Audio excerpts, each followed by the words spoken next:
Coming up as the summer winds down and some kids head back to school, we'll answer your questions. If we're going to spend all day on electronics, will there be any side effects? Plus, these young girls are finding inspiration as Kamala Harris makes history. And then we'll introduce you to this teenager from South Carolina who is spending his summer helping his community and getting kids the back-to-school supplies they need. I feel like a hero. What I'm here to do is set inspirations for other kids.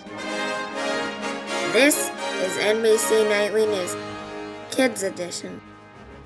Welcome back to Nightly News Kids Edition. It's good to be with you guys. I hope you and your families are doing well. We've got some terrific kids we can't wait to introduce you to in this show, so do stick around. But first, our top story continues to be the coronavirus. This week, we have seen some colleges and universities send students home after coronavirus outbreaks. Many colleges are now reevaluating their plans. Meantime, places like California are beginning to see fewer people having to end up in the hospital for the virus. That obviously is an encouraging sign, and we'll continue to watch it. We know you have questions, so let's get straight to them. Our pal, Dr. John Torres, is with us as usual. Dr. John, our first one comes from Maryland. Hi, Mr. Hall. I'm Una. And I'm Finley. We're from Maryland. Our question is, if we're going to spend all day on electronics, will there be any side effects? And should you get blue light glasses? Thank you. Dr. John, what's your answer?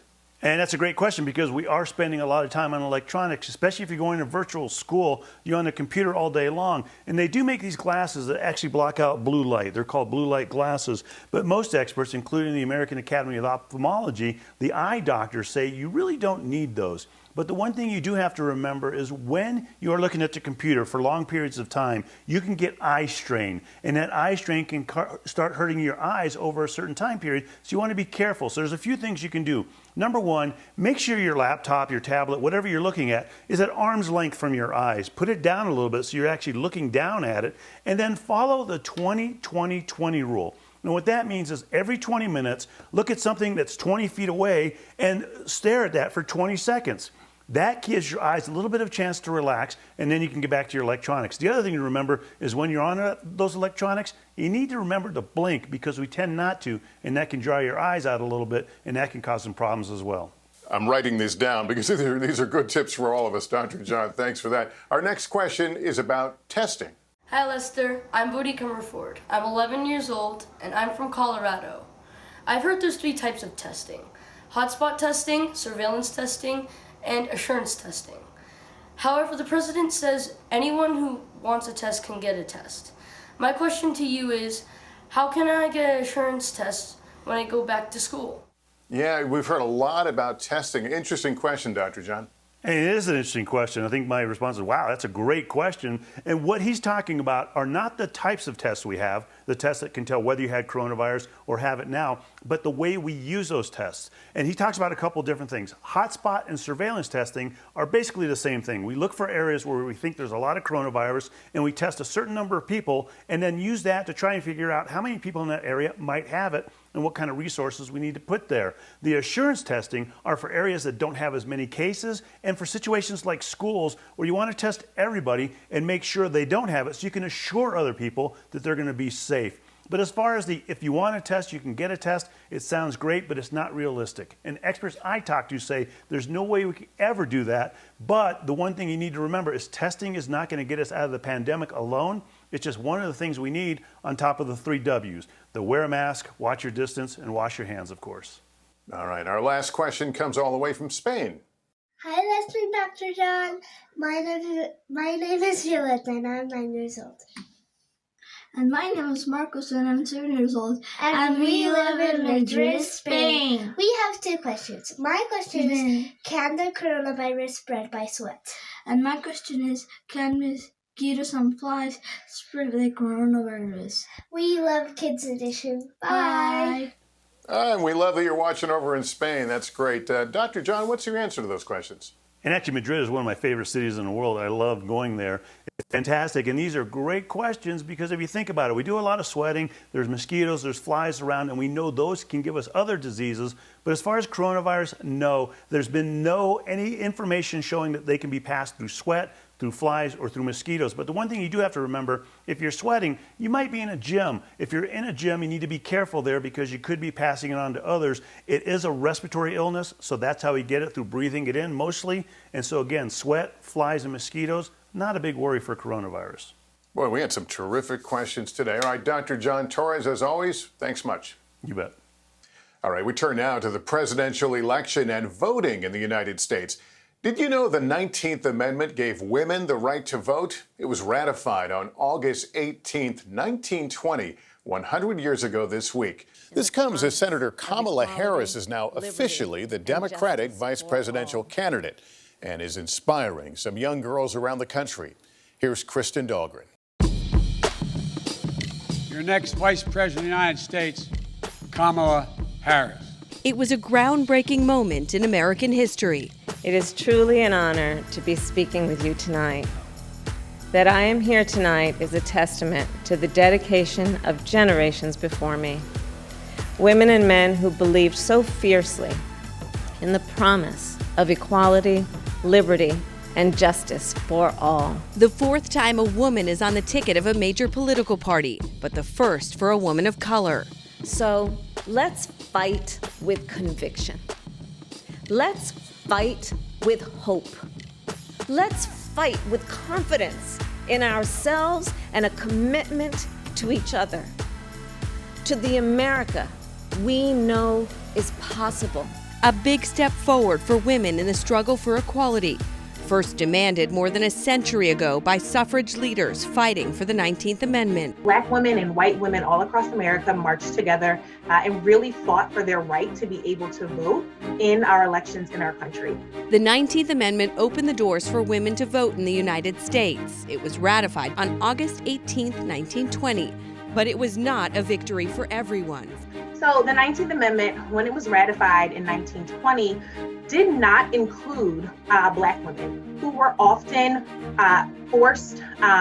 excluded from their voting rights because of their race, because of racism in America. For decades, many Black women had to continue their fight for equality. It wasn't until 1965 with the Voting Rights Act that African Americans were able to vote and Black women were finally able to have their dreams realized. This week, as the nation marks the 100th anniversary of the 19th Amendment, Senator Kamala Harris, just like the women before her, is also breaking barriers. I think it means that she really is making history. For women to have the power to vote and use their voices is something that makes me really proud, especially Kamala Harris.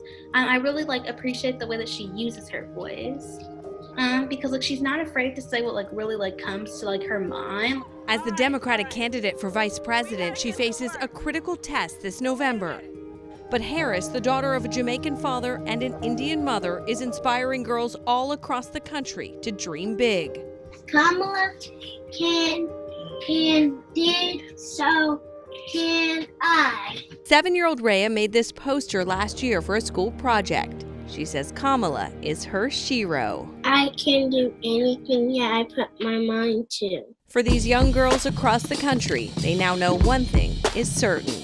That means that women are capable of doing anything and everything, and it's there's no limit to whatever you want to do.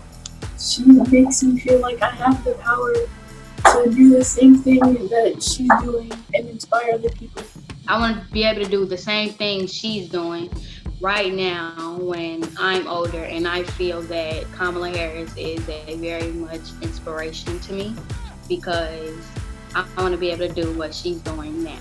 The impact that she has on my personal life is that she's showing that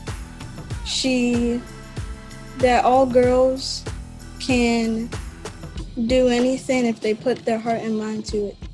Kristen, thanks very much. Well, people of all ages around the world are marking World Humanitarian Day this week. It's a global celebration of people helping people. And joining us now is 15-year-old Sarah Goody, a climate change activist who is passionate about empowering the youth in her community. Sarah, it's great to have you here, and I just want to say congratulations. I know you recently were one of the few Americans to win the Diana Award for your humanitarian work that's named after Princess Diana. So congratulations on that. How did you get started in this work? In 2019, I was sent out to New York to lead a summit on climate change. And that's where I met youth activist Alexandria Villaseñor, who at the time was on her 18th week striking outside the United Nations as a part of the Fridays for Future movement. I was so inspired by her message and the people that she was able to connect with.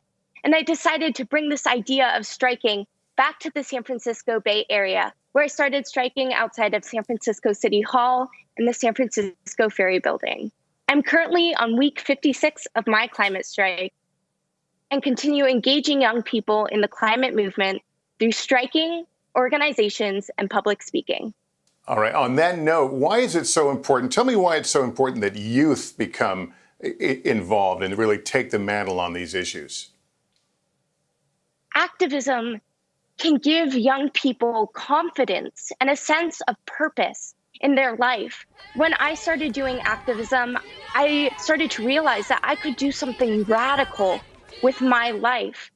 Together, as young people, united through activism, we can create a better future, not only for ourselves, but for the generations to come. And finally, what should we take away? World Humanitarian Day. What's the important takeaway for all of us? As a young person, your voice is so powerful. So use it. Start finding an issue that you're passionate about, whether it's animal rights or climate change.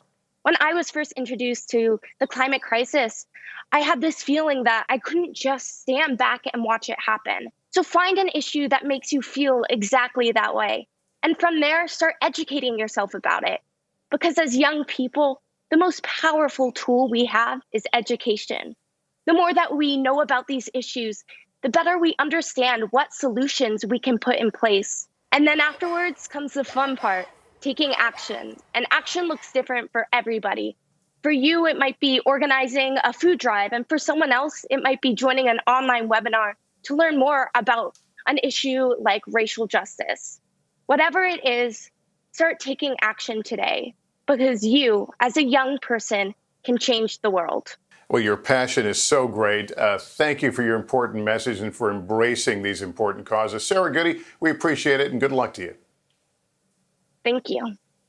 All right, well, now you're in for a treat. If you're a Girl Scout or a fan of their cookies, take note. The Girl Scouts have a new flavor. The Toast Yay are bread-shaped cookies that look like miniature slices of French toast. That's the good news. The bad news, they are not due out until early next year. Please reserve me one, just one.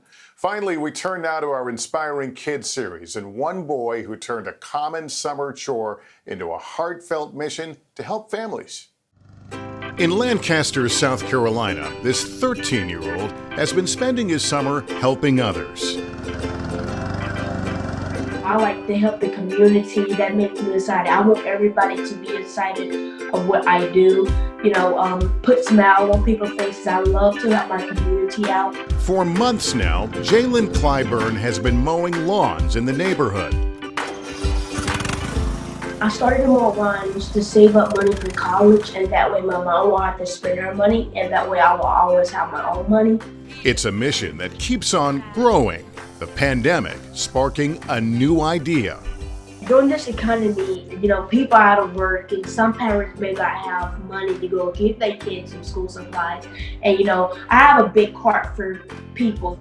That big heart leading him to organize a drive-by back-to-school event where Jaylin donated 300 backpacks filled with school supplies to kids in the area for both in-person and remote learning. I feel like a hero, and it makes me so excited. What I'm here to do is set inspirations for other kids. Great job, Jaylin. Well, that's going to do it for us, parents. Just a reminder, if your child has a question, email a video to us at nightlynewskids@nbcuni.com. We thank you for watching, everybody. We'll see you next time, and remember to please take care of yourself and each other.